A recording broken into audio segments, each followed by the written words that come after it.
Well, good evening, everybody. Stereo Police. And I'm beginning the verbal review part, the sound review part of the Akitika GT-108.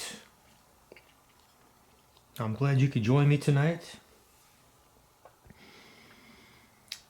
I think, and this is part 2 of the review, and I'm really not, I'm not a reviewer per se.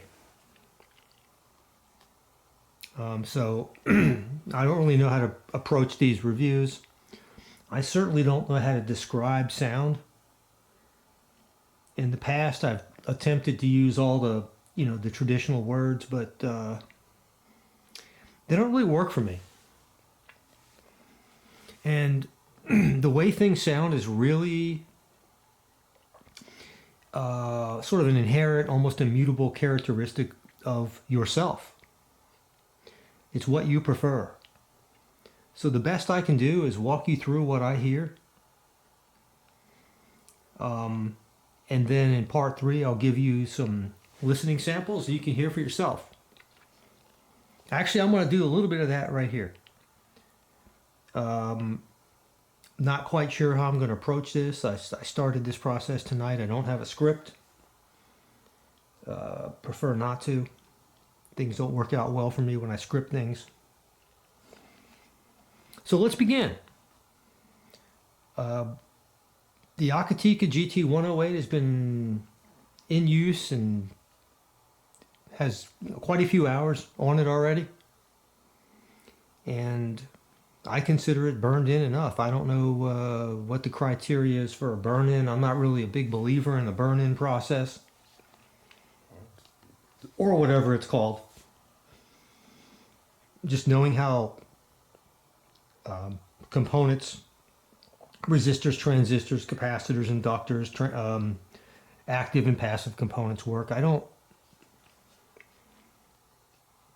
There's no way for a designer to know how things are going to change over time and factor that into the design process. Anything that changes during the so-called burn-in process would be a mere accident. It could go either direction. But for me, I say it goes no direction. I don't think there's much of a difference between day 1 and day 100 and day 1000. Vacuum tubes are a different story because they begin to die the moment you start using them. They have a life. Just like a light bulb. Incandescent light bulb. Well, even an LED. But, and the way a vacuum tube dies, it will change its characteristics. And hence will change its sound over the course of its life. Ever so slightly initially, and then towards the end, rather dramatically. Not the case with semiconductors. So, just wanted to throw that out there. Now, as far as the 108 goes, I had mentioned in a teaser vid a while ago that when I first received the 108, I brought it up to my room that we're in right here. It's my listening room. It's my drum room, my listening room, my nap room. I work from home. And the previous amp that I had, okay, you're looking at my system right there. The far right is my Cambridge music streamer. To the left of that is my DAC, my TAC NT503. Above that is my Macintosh Bluetooth receiver or transceiver. To the left of all that is my Macintosh C8 preamp. And then to the left of that, of course, is the GT-108. And then I have my Klipsch Cornwall 3s. That's my system. At least for the time being. So prior to receiving the Akitika, I had in place the Luxman L590 AX Mark II. And I was driving the amplifier section only and using the Macintosh C8 preamp. Essentially the same thing that I'm doing now with the Akitika. So my ears had gotten accustomed to that, and of course it sounded great. And I loved it. But when I received the Akitika, immediately unboxed it. I'm not a big fan of unboxing videos, so I'm not going to show you that, but it was boxed just fine. It arrived here undamaged and all that. Brought it up here right away, and I happened to be listening to a couple of songs by a band called the OCs. I'm a drummer. They have two fantastic drummers in the band. There were two songs that I listened to right off the bat when I hooked up the Akitika, because these were songs that I wanted to learn on the drums. And I haven't since learned them because they're too complicated for me. But I was actually stunned for a couple of reasons. Now, amplifiers do sound different, despite two amplifiers having exceedingly low distortion measurements, whether it's total harmonic distortion plus noise, whether it's intermodulation distortion.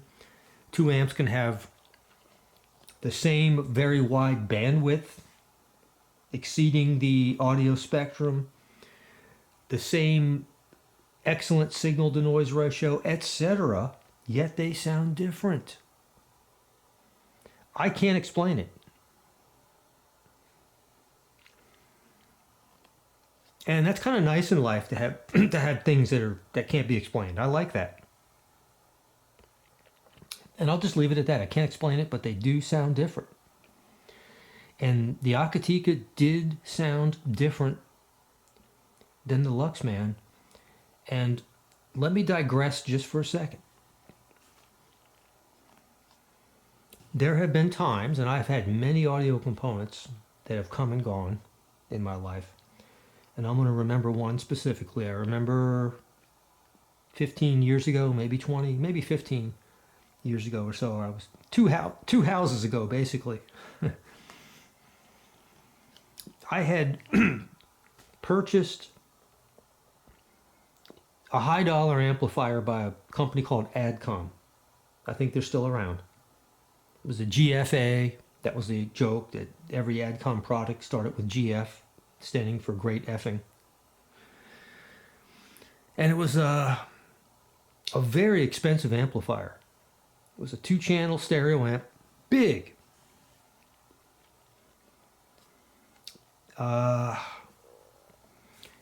And got excellent reviews. Couldn't wait to sub it into my system. And instantly, it just wasn't right. Something was off. I'm very sensitive to the highs. I'm very sensitive to drums, to cymbals, to hi-hats. Especially, that's the first thing I notice, because I know how they should sound in real life. And something was off. And this was a highly regarded amplifier. I forgot the number, GFA 550 or 555 maybe, something like that. And I just knew, it's that sinking feeling you have when you purchase something. It was back 15 years ago. It was a few grand, I think. And I just knew immediately that it wasn't going to work. And I kept at it. I kept listening and trying to convince myself, well, maybe this is the truth, and everything else I'd ever heard in my life was not the truth. Nah, it was not the case. Amps do sound different. And we each have our, our individual preferences, and that didn't work. Now, let me fast forward to right now.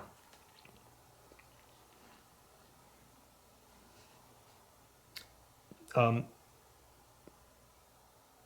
GT-108, when I hooked it up and I listened to those two OC songs, they instantly sounded perfect. But more than perfect, they sounded better than the Luxman amplifier section. And, the Luxman was, I would have been perfectly happy with that forever. But I substituted the Akitika in there, and it was better to me. The best way I could describe it, and I'm going to walk through a song or two with you and demonstrate a couple of things here, if I can. It seemed, number one, the bass seemed to be more resolved. I can't explain it. But I heard things there, and this is the old adage, the old thing that audiophiles say. I heard things I never heard before. I don't believe that. What I do believe is we hear things in a different way. It's not that we never heard them before. We hear things in a different way. And sometimes we hear them in a way that's more true to our ear-brain combination. Something that maybe it's just more true, more accurate, maybe just more pleasing. I don't know. But I heard things in the bass, just notes, kicks of the drums, certain emphasis, things I just did not notice with the Luxman. And that was one song in particular. Then I moved over to another song by the OCs, and I heard in this rhythm guitar that never really was highlighted before to me in the song. I'm very busy paying attention to the drums as a drummer. I like bass guitar too. Never been a guitar guy. I mean, I love all music, but I never incessantly focus on the guitar. But this rhythm guitar just popped in a way that just added organic warmth and fuzz and like I mentioned before, a halo or just something that the Luxman did not do. I cannot explain it. Specifications cannot explain it. It's just an inherent characteristic. It's a synergistic combination of all the components of the amplifier as a whole and how it interacts with your system. I don't even think it can be, I'm not even sure it can be designed that way. You set out with a good design, and sometimes, as good as your design is, it might not sound that good. Sometimes it's an accident that things are good. I don't know. But it was just fantastic. 2 songs in, unlike my AdCom experience, 2 songs in, I knew this is it. But then what I decided to do later on that evening, the next night, is there are certain albums and songs that I have heard through every system I've ever owned since I was a kid, a child. Excuse me. I do these videos late at night after a long day of work. I do a lot of speaking at work, a lot of teaching, and my voice is shot when I do these, so please forgive me.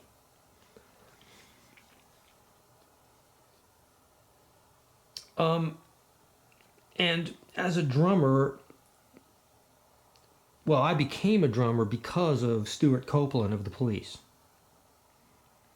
I think he's probably in my opinion, the greatest. A lot of people don't understand why. They think that drumming, great drummers are thrashers and speed, and it's an Olympic sport, but it's not. It's nuance. And Stewart Copeland has something you know, that no other drummer has. I've never heard it before. Not even John Bonham, not even Neil Peart. Nobody.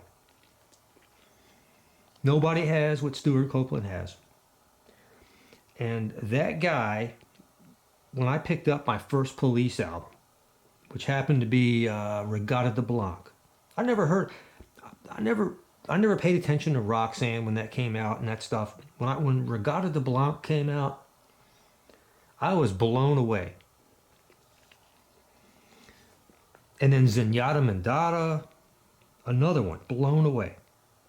Not only by the music, by the band, but by Stewart Copeland. So his rhythms, his drumming, cymbal, the hi-hat work, that stuff has been in my head forever. It's in my head every day, so I know how it should sound. I've been listening to it forever since the late 70s, maybe early 80s, through every system I've ever owned. So I popped on Regatta de Blanc, and I listened, and especially to the hi-hats and the cymbals, and the snap of Copeland's snare, which is tuned in a way that most drummers don't tune their snares. And not only was it spot on perfect, but Sting's bass just was impeccable. Sting's a hell of a musician himself. And of course, Andy Summers, what can I say? To me, they're like, I'm not a Beatles fan, I'm a Police fan. You know, to me, they're the greatest. That's just my thing. If I would have grown up in the era of the Beatles, maybe I would have been a Beatles fan, but I grew up with the Police. And it was just spot on. The best I've ever heard Stewart Copeland sound. The best. And from there on, I've been listening ever since through this amp. I have not gone back to another amp to compare. I'm going to do that for you guys with some sound samples. Let you be the judge. If to the extent that I can, you know, given the microphone I have and you know, the compression that YouTube does and all that. But I think it's good. You know, I think it works. But I am absolutely thrilled with the GT-108. And I think at this point, given every amplifier I've ever owned, it might be the best. And I didn't mention the bass, but the bass control, the depth, everything is amazing. And I've got to, you know, and I'm sitting here wondering, how can this be for a relatively unheralded product? You know, the 102 was reviewed a long time ago in Stereophile. The 108, the discrete version, has gone under the radar. I don't know anyone who's reviewed it. And, you know, I was ready to receive it, find it to be the same as the 102 or mediocre, maybe not as good. I would just sort of tell you that and move on. But I'm not going to tell you that. I'm going to tell you that it's fantastic because, to me, there's no need to spend any more money on a two-channel amplifier. In fact, what I'm thinking about doing is bi-amplifying and purchasing another one. And having one of these amps drive my mid-range tweeters, and because I have a dual binding post on the Klipsch, so I'd have one of these stereo amps drive my mid-range tweeters and one drive the woofer. Now, I don't find much merit in bi-wiring necessarily, but bi-amplifying, there is merit.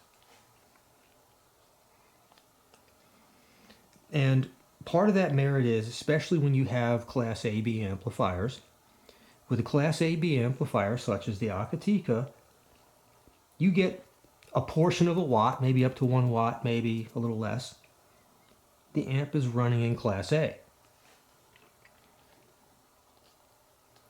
And then it would switch over to Class B. And I'll explain that in Audiophile University at some point when I get around to it. And, you know, let's just say it switches over from Class A to Class AB somewhere around a half a watt, let's say. Well, one of the benefits of having super high efficiency speakers like the Cornwall 3s is 1 watt will give you concert levels. So these things don't need power. And the power they need, actually, it all goes to the woofer. So bi-amplifying, and the woofer produces the most harmonic distortion anyway out of speakers. If you remember my video about harmonic distortion of loudspeakers, the dirty little secret, well, the biggest producer of harmonic distortion of your whole system are your loudspeakers.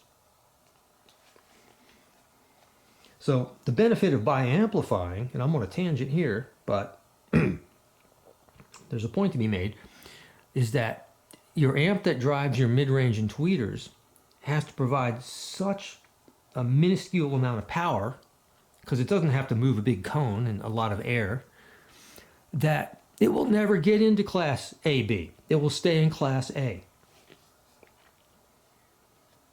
Especially with these Cornwall 3s. And that's what I want. The mid-range and the tweeters, where most of the sonic energy is anyway. I mean, in terms of what you hear, you know, the voices and most of the instruments are coming out of your mid-range and tweeter. That amplifier is going to stay in Class A, where I want it. That's the best you're going to get. There's no crossover distortion to be negated.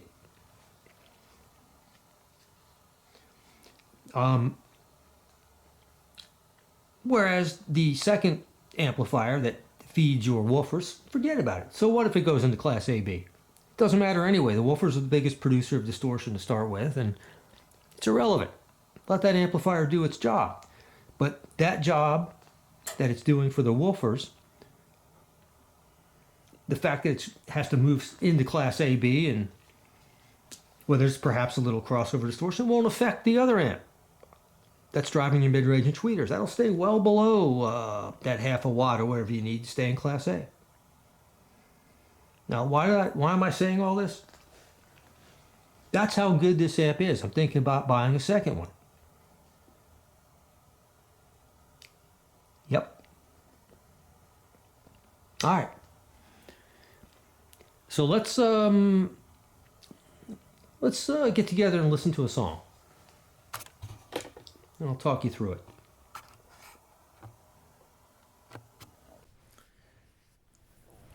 All right. I'm going to listen to, I've got my microphone here.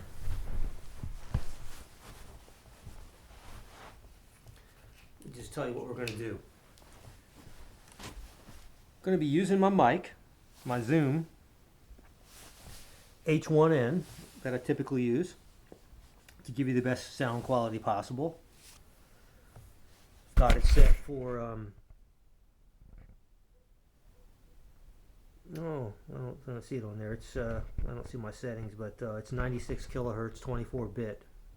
But anyway, excellent sounding mic, and I'm going to use be streaming on is Qobuz. How do you pronounce that, by the way? Qobuz. I'm a recent subscriber, but it sounds really good. CD quality and sometimes even higher. I'm moving away from Spotify. And I'll be streaming through my Cambridge streamer over there you see to the right through the network. So we're not doing Wi-Fi, folks. We're coming right from the network. No Wi-Fi. So let's start out.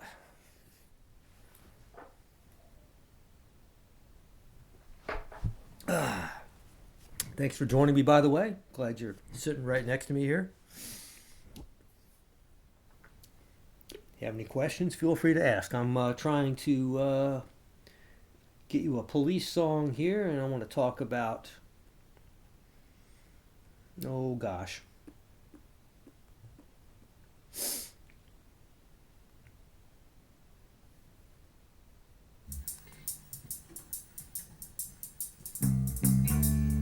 bear with me.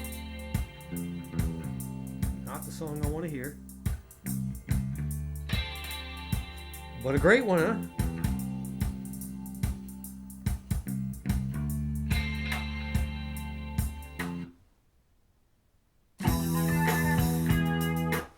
So,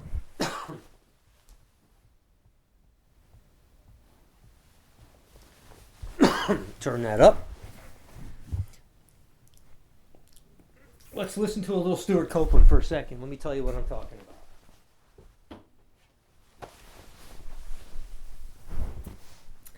This is off of Regatta de Blanc. This is a song called Contact. Seemingly, it seems simple on the drums. I cannot play it. But Stewart Copeland's hi-hats and cymbals are just impeccable. He probably did. They did it in one take in a studio. Guy's amazing.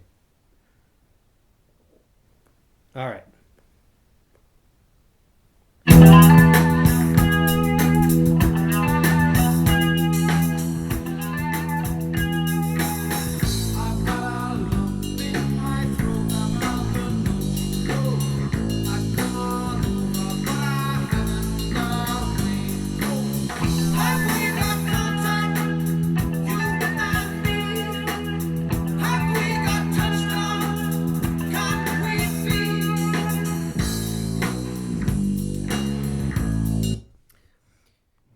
That bass is remarkable. Sting's bass is fantastic right there. I mean, it's just, I don't know if you can hear it or not. The zoom only goes so low. Does a pretty good job. But Sting's bass is fantastic. It's a stand-up bass. It sounds so incredibly resolved. Better than I've ever heard it. And the crispness of Copeland's hi-hats and ride cymbal, the best and most accurate I have ever sounded. Again, all this was recorded back on totally analog equipment. No digital garbage to get in the way. Fantastic. I've got contacts in my book and in my eyes. My good connection on the telephone never lies.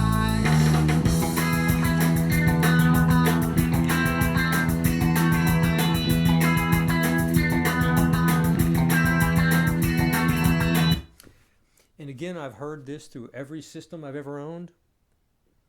And this album, Regatta de Blanc and Zenyatta Mandata, these are my two standards that I use because I know how they should sound.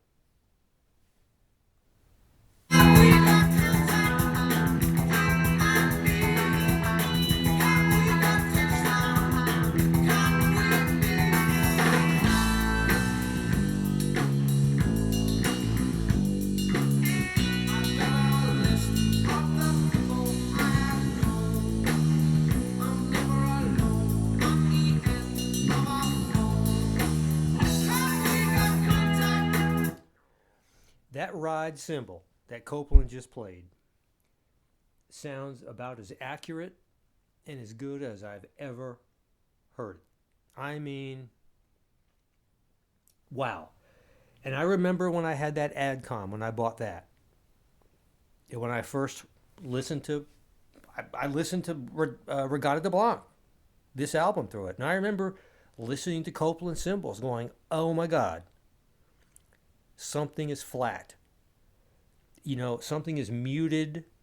Something is wrong. Something is off. And again, that amp had great specs and great reviews. But something was wrong. This amp is the opposite. Things are just absolutely popping, but in a good way, in a dimensional way, and the term I would use is resolution, resolving. Amazing.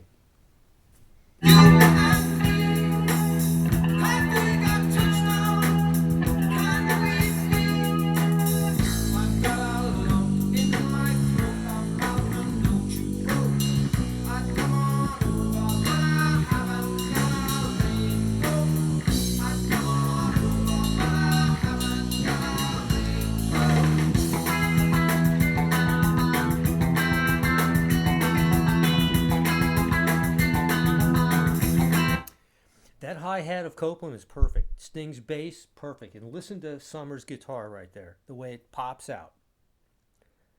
You know, I just didn't hear it that way through the Luxman. And when I give you comparisons, I'm going to compare it to the Luxman. When I give you sound samples, you're going to hear it through the Luxman, and you're going to hear it through perhaps the best amp I've ever heard, the Yamaha AX1100. That amp is amazing. And then I'll also bring in a 300B tube amp also.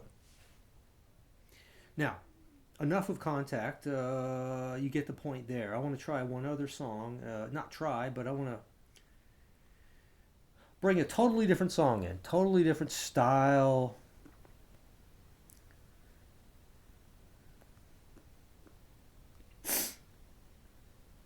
All right.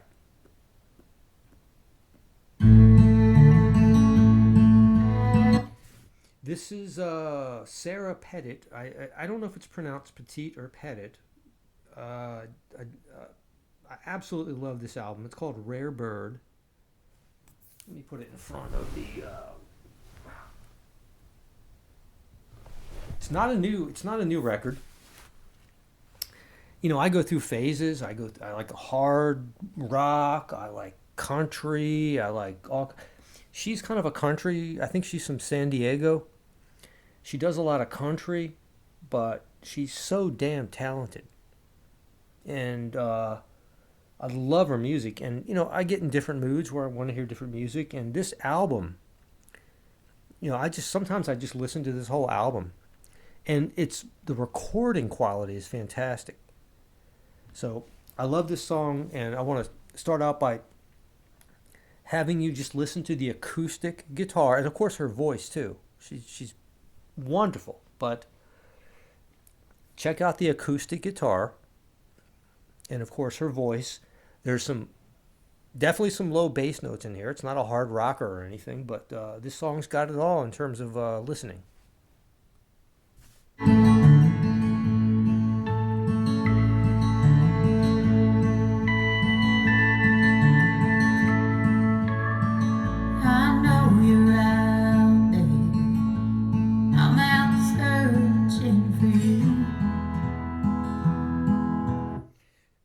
The acoustic guitar, the plucks of it, I mean, and I'm only bringing this to light because I've heard this song and this album through every amp I've ever owned, and wow. And I guess by virtue of how well it resolves, there's a dimensional aspect here where things are put into space, I guess. I can't describe it, that in a way I haven't heard. Now, there's no doubt in my mind this amp trumps the Luxman. Will it trump the Yamaha? I don't know. The Yamaha's got a special quality to it. I haven't gotten there yet. We'll talk about that in part 3. Listen to the acoustic guitar. Listen to Sarah's voice. It's beautiful. Down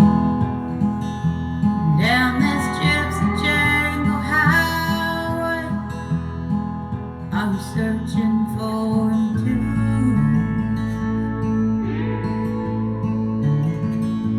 Twin flame, rare bird, I walk to the end of time for you.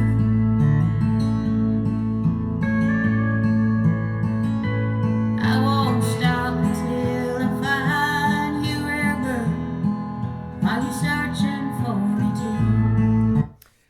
And what's really neat, you know, the acoustic guitar sounds so good, and there's an electric guitar in there. And listening to her voice, you can actually hear the sound of the microphone. You know, microphones have characteristics, and a lot of engineers can tell the model of the microphone just by listening to the voice. I'm not that good, but you can tell there's a characteristic of the microphone she's singing into just by listening to it. Very interesting. I mean, I'm a nerd. I dig this stuff, but when your system sounds that good, when there's no veil over anything, it's phenomenal.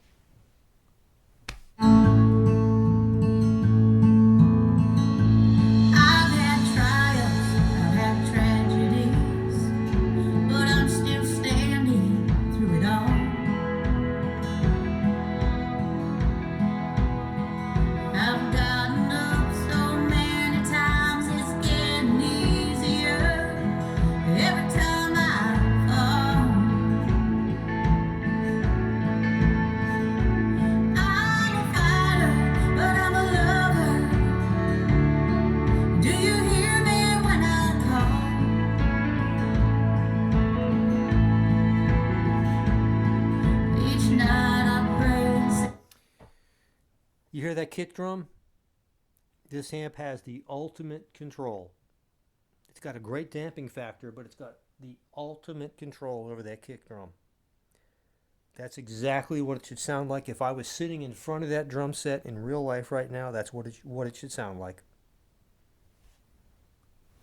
Do you ever, do you hear me when I call?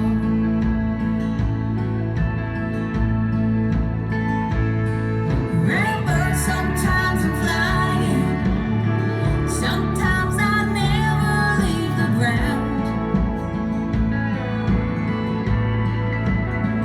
Sometimes I rise just like a phoenix through the ashes. Ooh, I'm glory bound. Just like a mirror when I see you, I know you'll see me too.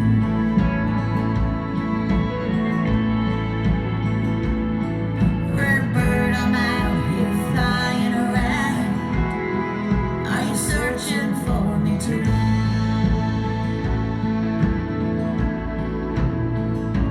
I ain't weird, I'm just different. I don't know if you heard those splash cymbals back there. I mean, the decay of them, I mean, absolutely perfect. And these are all the things I'm sensitive to. And, I'm looking for flaws right now. And that's what I've been doing for about a week, looking for flaws, trying to find them. I want to find flaws. I can't. That's what my mama said.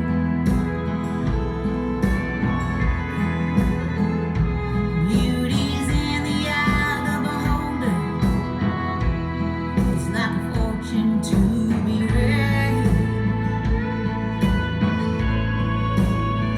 And I give all I've stuff the treasures for a love that's pure and true.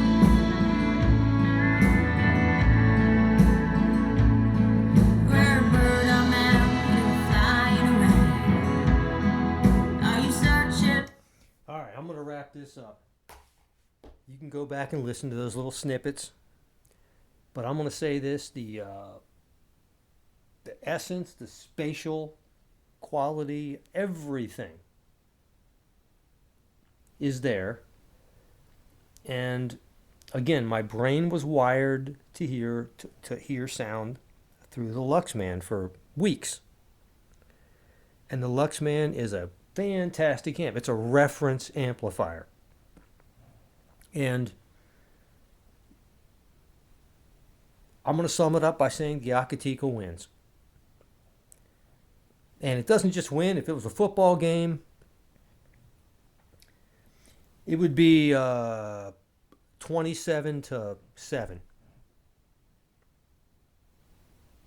Over the Luxman.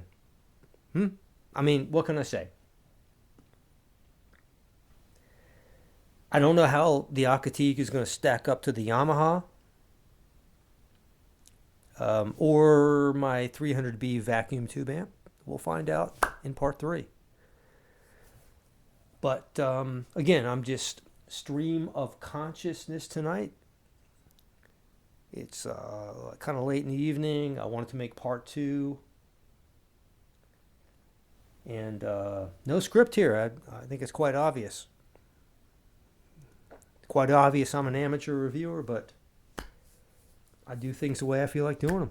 I hope you enjoyed it. I hope you found this useful. And part 3 is going to be nothing but side-by-side comparisons of the 108, the Akitika, versus various amps that I own. You decide. I'm not trying to sell you on anything or convince you of anything. I'm just excited about a product that I purchased that's actually worth it. I'll sum it up by saying, had I purchased the Akitika in a fancy enclosure and it cost me $5,000 and I heard this sound, I would say, kudos. Thank you. I love it. Stereo Police. Over and out. Ciao.